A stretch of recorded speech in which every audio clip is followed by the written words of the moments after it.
ভয়াবহ বিপদের মুখে পড়তে যাচ্ছে বাংলাদেশ। কয়েক বছরের মধ্যেই সমুদ্রে তলিয়ে যাবে যশোর, গোপালগঞ্জ, চাঁদপুর ও ফেনীর মতো বেশ কিছু অঞ্চল।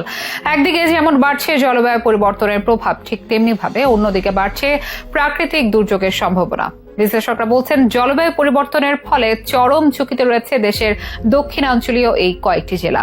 এসব জেলায় অংশবিশেষ আগামী কয়েক বছরে কিংবা শতকের মধ্যে সমুদ্রের অংশ হয়ে যেতে পারে বলে আশঙ্কা করছেন পানি সম্পদ ও জলবায়ু পরিবর্তন বিশেষজ্ঞ অধ্যাপক আইনুন নিশাত। সেই সাথে জলবায়ু পরিবর্তনের প্রভাব সারা দেশেই পড়বে বলে ইঙ্গিত দেন তিনি। সমুদ্রপৃষ্ঠের উচ্চতা যখন দিনকে দিন বৃদ্ধি পাচ্ছে, তখন সারা বিশ্বের সাথে বিপদে পড়ছে বাংলাদেশও। তবে কি সমুদ্রে তলিয়ে যাবে গোটা দক্ষিণাঞ্চল? আর কবে নাগাদই বা আসতে যাচ্ছে এমন প্রাকৃতিক বিপর্যয়? জানাবো বিস্তারিত আপডেটে।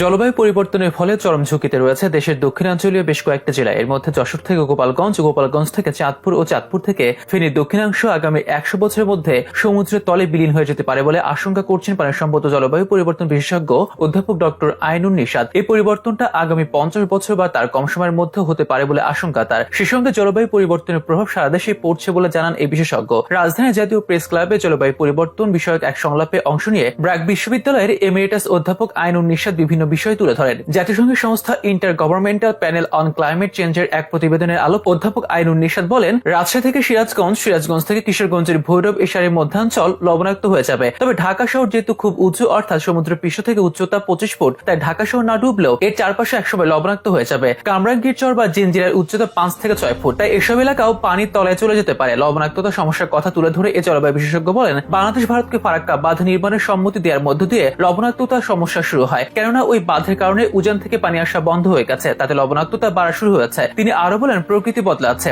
আমাদের এই প্রকৃতিকে বুঝতে হবে। ষড়ঋতুর বাংলাদেশ আজ 4 ঋতুতে পরিণত হয়েছে।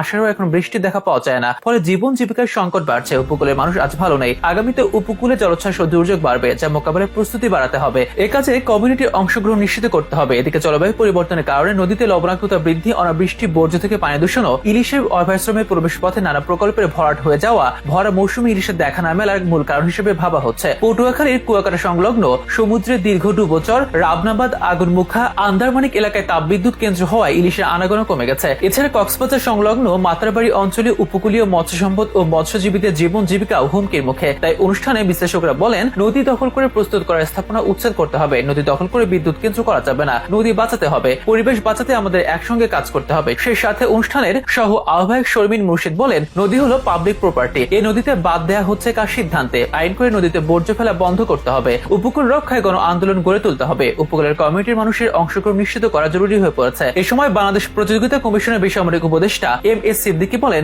মানুষই যদি না থাকে তাহলে উন্নয়ন দিয়ে কি করব? তাই মানুষকে বাঁচিয়ে রাখতে হবে, বাঁচতে হবে নদী ও পরিবেশকে। জলবায়ু পরিবর্তনের প্রভাব ঠেকাতে সবাইকে একত্রে কাজ করতে হবে।